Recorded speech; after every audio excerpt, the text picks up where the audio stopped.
këtë nuk e dim se këtë llogaritje që 37-38 milionë euro në vit. Kjo është gjithë shtesa që kërkon. Për 800 veta. Atëherë, sikur 800 veta të marrë një shtesë nga 1.000 euro, janë 800.000 euro për 12 muaj. Në fakt, shtesa është më pak. Flasim për... Pas kërkesës, unë kam lexuar kërkesën e dyshova. Jo, unë thjesht dëgjova atë, nuk e di kush folin në gjykatë kushtetuese, po e marrin për të mirëqenë deklaratën e ministrit, s'ka problem ta këto 37-38 milionë euro që i kemi pretendimi tyre, se ata thonë që duhen kaq para dhe ata kur kanë folur në gjykatën kushtetuese sa është vlera totale, sa është impakti në buxhetin e shtetit, e ka sjellë si impakt pala mbrojtëse, e ka sjellë qeveria dhe ka thënë që po të bëjë kjo gjë do ishte kaq. Ata nuk i kanë hyrë llogaritjes, sepse kërkesa që ata realisht kanë bërë lidhet vetëm ato thonë na ruani të njëjtën garanci që kemi pasur nëpërmjet pagës së mëparshme të referencës. Dhe vlera sipas kërkesës e shprehur me shkrim e shkruar ka të bëjë vetëm me një vlerë që shkon diku tek 700 euro në muaj. Nuk është për se kaq. Me të llogarinë e Ramës del që shtesa kësupi duhet të jetë 47.500 euro në vit për person. Dhe kjo nuk ndodh. Unë kam 4.000 euro në muaj, shtesë për person. Jo, po nuk mundet. Do thotë Rama, 3.000 euro. Nuk ka pak 4.000. 4.000 nuk ka pak ne dukan sot asnjëri përveç GKK-s. Përveç GKK-s, unë mund t'ua them se edhe këto i ka marrë. E kam bërë edhe këtë detyrë shtëpie, edhe këtë e ka marrë. Kështu që pas zotit Çoçoli se nuk do doja gjëra. Nëse mund të më lejohet që ta mbaroj idenë zoti Balla. Pra, në nivel të arsyetimit ekonomik dhe social, sepse kur ke një arsyetim ekonomik, ke edhe një qasje sociale. Besoj, fakti që sot kjo shpur magistratësh, rreth 800, trajtohet financiarisht të paktën 3.5 herë më shumë se sa që kishte për para 8 vitesh, në vitin duke t'i largë 2016, më falë, ndoshta edhe në vite, 10 vjet fiks, kërkojnë ndjes, pra para një dekade, po të marrësh, zoti Balla, mesataren e një punojësi tjetër të administratës publike. Një profesor më shkruat, ne marrim thot 115.000 lekë në muaj. Me vetë financim në universitetet të profesorit, mos e harxhoni lekët për blerë mobilje, bëjni për gjëra tjera. Po 1.000 sa më. Atëherë nëse më lejohet që ta vazhdoj, pra, që kanë harxuar 10, duke lënë idenë e vetë financimit apo të faktit që buxheti tonë të shtetit nuk duhet i duken shumë 37 apo 38 milionë euro. Që gjykoj se për një buxhet si joni nuk është se janë pak. Mjafton të kuptosh moralin dhe të drejtën e këtij raporti, zoti Balla. Pra, sot punojësi mesatar, paga mesatare në 282.000 punojësit administratës sonë publike, është në nivelin e 100.000 lekëve të reja. Dhe po ta kthejmë në atë që është paga mesatare e 800 trupës së magjistratëve tanë të nderuar, niveli mes 100.000 lekëve të reja dhe shifrës X të sotme të pagës së tyre mesatare është 3.5 deri 4 herë më i madh. Pra ato marrin 3-4 herë më shumë mesatarisht se sa rroga mesatare në një moment kur jemi një vend me të ardhura mesatare për frym rreth 10.000 euro, se kaq që kemi mundësitë, dhe i paguajnë magjistratët tanë të nderuar sa i paguan një vend që i ka të ardhurat mesatare për frym, shumë i zhvilluar, 3 herë më shumë se sa ne, gjykoj se morali është aty i arritur. Dhe unë ndjeva i fyr kur përmes disa marifeteve, do shta janë arsyetime të nderuara juridike, po në gjykimin tim si ekonomist, marifeteve për të shtuar sërish një pagë që është dinjitoze për momentin, si ekonomist, si qytetari i vendit tim, mendoj se unë ndjeva i fyr. Dhe këtu ndahem me çfarë do lloj arsyetimi juridik që është diskutim tjetër, pastaj thonë. Për mënyrën se sa të drejtë ka kjo strukturë që me të drejtë zotëria parafolës foli që nuk kanë mbrojtjen, nuk kanë pse të kenë struktura jo ligjore për të ndjerë të mbrojtur më shumë.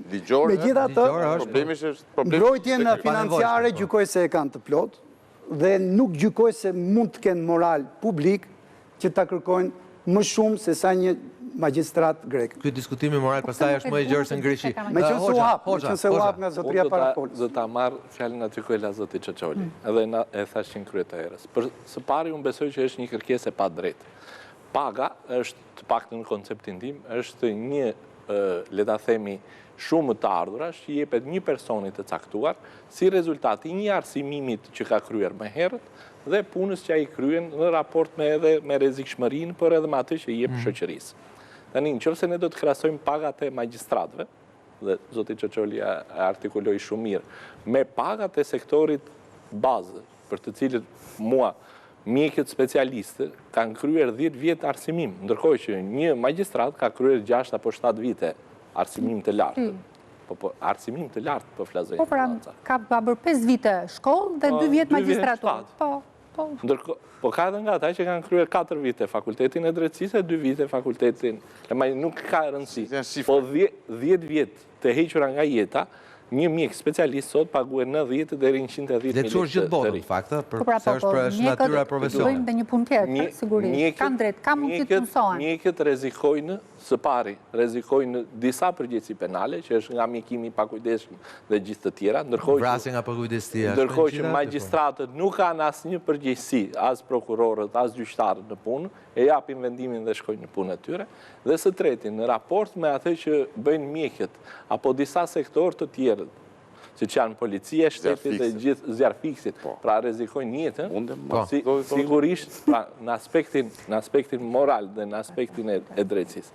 Së pari, së dyti është e palishme, sepse po këta gjyqtarë që përballen për ditë me ligje, me vendimet të Këshillit të Ministrave, apo me udhëzime të cilat janë antikushtetuese, nuk e ndërpresin shqyrtimin gjyqësor dhe të ja çojnë në gjykatën kushtetuese, të bëjnë kontroll incidental, për shembull ti ke rrëmbimin edhe mbajtjen peng sot e kësaj dite, me pasojë vdekjen e një njeriu dënohet vetëm me burgim të përjetshëm.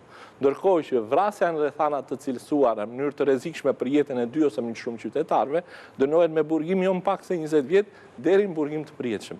Pra kjo dispozitë është antikushtetuese, sepse ka vetëm një dhe asnjë gjykatës apo prokuror që ka të drejta bëjë. Edhe pse e kemi ngritur 10 herë në gjykatën e posaçme, nuk ka ndërpresh shqyrtimin gjyqësor dhe ta çojnë në gjykatën kushtetuese për kontroll incidental, madje janë të njëjtët gjyqtarë që e kanë në gjykim po këtë çështje.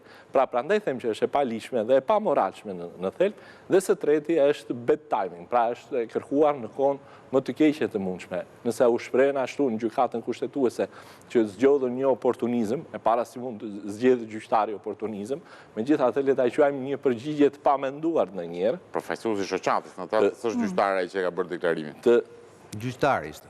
Ashtu, dhe është i jep qeverisë, apo se Këshillit Ministrave apo Kryeministrit, që të përdorë një retorike e cila në thelb mund të jetë e padrejtë apo e pavërtetë apo e palishme. Po i jep shkas. Dhe mbi të gjitha, kjo drejtësi nuk i jep qytetarëve drejtësi, po i jep padrejtësi. Të marrësh një vendim penal, një vendim civil të formës prerë dhe të endesh rrugëve të gjyqësorit 10 apo 15 vite, kjo është totalisht Dhe ky është faj gjyqtarëve? Patjetër që po. Absolutisht që jo. Lutem, unë një gjyqtarë në rrethet. Absolutisht që jo. Po tani ne mos fshejmë diellin me shosh. Unë një gjyqtarë në Korçë që shkojnë 3 ditë në punë javë. Dhe kjo është mëse vërtet. Dhe kur kanë qenë gjykatat e apeleve në përrethe, në Korçë, në Gjirokastër e në Vlorë, gjykatat e apeleve vetëm 2 apo 3 ditë në javë punonin. Ditën e hënë dhe ditën e premte nuk punonte njëri, ishte gjykata bosh. Pra po këta gjyqtarë që japin pa drejtësi në emër të drejtësisë, kërkojnë rritje pake dhe për mua është pa drejtë. Kthupi kishte një argument. Jo, 3 gjëra shumë të shkurtra. Para punës në rendin kronologjik, po t'i marrim ngjarjet si kanë ndodhur, të faji nuk është ke gjyqtarët. Gjyqtarët janë pasojë e veprimeve që ka kryer Këshilli i Ministrave dhe Parlamenti. Një, e para. E dyta, se janë atë të gjyqtarët, që të keni një gjë të qartë, ka arritur niveli i dosjeve që kanë gjyqtarët sot mbi 1000, që është jashtë çdo standardi normal. Një gjyqtar nuk mund të ketë njëkohësisht 1000 çështje në gjykim. Sepse nuk është më drejtësi pastaj. Është për te njerëzore. Është makinë mishi. Një gjyqtar që ka 1000 çështje në duhet japi mesatarisht 600 vendime në vit. Vetëm të shkruash 600 vendime, do të ti do shkruash mesatarisht 2 vendime. Mund të bëj një pyetje rrezikshme pastaj. Sa vendime japen konkretisht? Aq, diku 380.